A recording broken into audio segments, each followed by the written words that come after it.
welcome back. We just took you through some fantastic games in Georgia. Now, what about South Carolina? Can they top that? Listen, Gianna, so much great action. Let's just get right into it.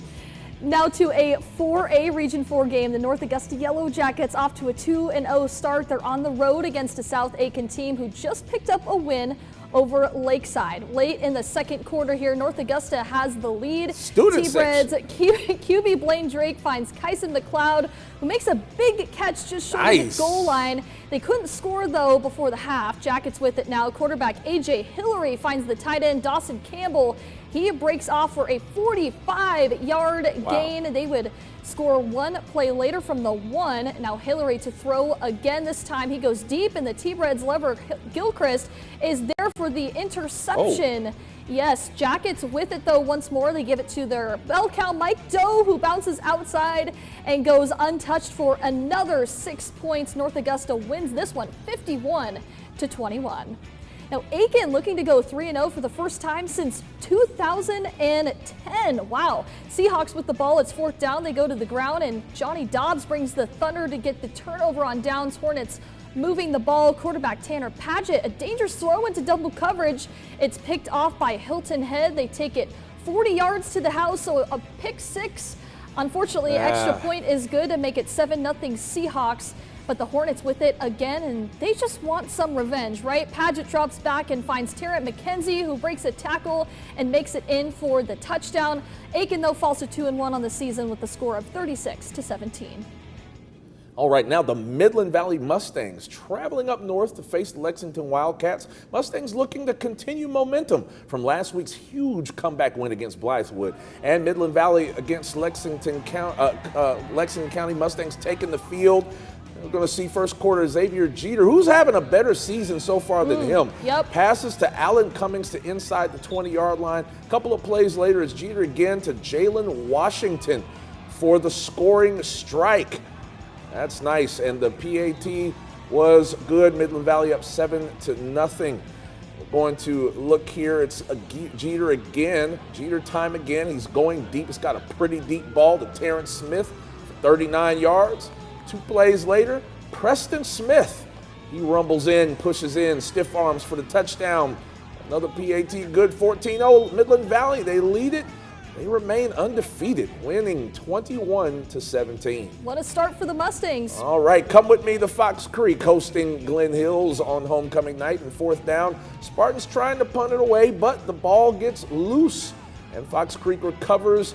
Unfortunately, on this play, we see a referee get injured. George Mitchell, who was refereeing his 600th game tonight. He had to be taken off the field in a stretcher. Hate to see that happen, and we definitely wish him well. But they do resume play in the first quarter, and on fourth down, Nate Owens finds Makai Quiller, races down the sideline for a first down. Brandon Wallace then pitches to Bryson Crawford, one of our Players of the Week nominees. Fox Creek on the board first, and they roll 69-0 against Glen Hills. Well, it's the battle of the Panthers between Abbeville and Batesburg-Leesville. Look at those fans in the stands. Batesburg down 17-0, getting the kickoff. And Katie Witt here takes the football. He's going to go all the way to the house. Look at this long run here, making all sorts of defenders miss. He is in for the touchdown, and the PAT is good. Yes, he does. 17-7, though, Abbeville leads. Now it's Batesburg's kickoff, and Abbeville's Darby Riley takes the ball to Batesburg's 13-yard line, scoops it up there. They answer back, of course, with the long run of their own. Then on the next play, Darvis Riley, he finishes his kickoff return with a 13-yard touchdown run. The PAT no good. Abbeville goes on to win it 23-15. Now, Washington-Wilkes and McCormick. One of these teams will get their first win on the season in this cross-state matchup. Washington-Wilkes at McCormick. Chiefs taking the field here. Washington-Wilkes scoring first as quarterback Mason Mingle hands off to Drevion Davis. The 2-point conversion is good to make it 8-0. McCormick comes back, though, and scores as quarterback Taquan Thompson hands off to Quantrell Hurst to tie it up at 8. Then in the second quarter, Tigers come back as quarterback Mingle on the keeper scores 14-8. The Chiefs, though, answer later before halftime as Quantrell Hurst scores again here on a long run to tie up the ball game to make it 14-14. That was pretty back and forth there. Yes, yeah. sir. But then Washington-Wilkes, they pull away and they go on to win this one 41-21. Now Swansea taking on Wagener-Salley. We go to the third quarter. Swansea driving. Got a nice run here. Darts his way through, slices through the defense, gets taken down, but not before a first down. Quarterback Daniel Gradick now, he's going to fire to Logan O'Neill for the scoring strike. Nice, pretty ball there. 27-0 fourth quarter. They get the ball. They get on the board again with DeAndre Caldwell. He's going to shove his way and push his way into the end zone here. You're going to see it here. You know, I love these running backs in high school. You know, people don't think they're tough, but they are.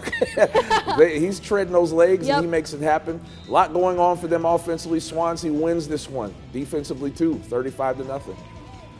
96, I love that name, taking on Blackville-Hilda. First quarter, 96 driving, handoff to Carver Davis. He picks up the first down. They go to the ground game again. This time it's Joe Moore who slips. He's buttery and slippery there. He slips quite a few tackles, makes his way all the way to the end zone. They go up 7-0. The Blackville-Hilda with the ball now. Number 5, Trevor Kennard. He throws a pick though. Blackville-Hilda, they fall tonight 28-12. Now some South Carolina final scores. Great Falls over Allendale Fairfax 64-18. Denmark Olar over Burke 22-12. Silver Bluff losing to Hampton County 36-21. Now Wilson Elko Branchville still looking for that final score, but Wardlaw Academy over Newberry Academy 22-12. And coming up, we have a look back at Game Night Live Game of the Week, the 58th meeting between Barnwell and Bamberg Earhart.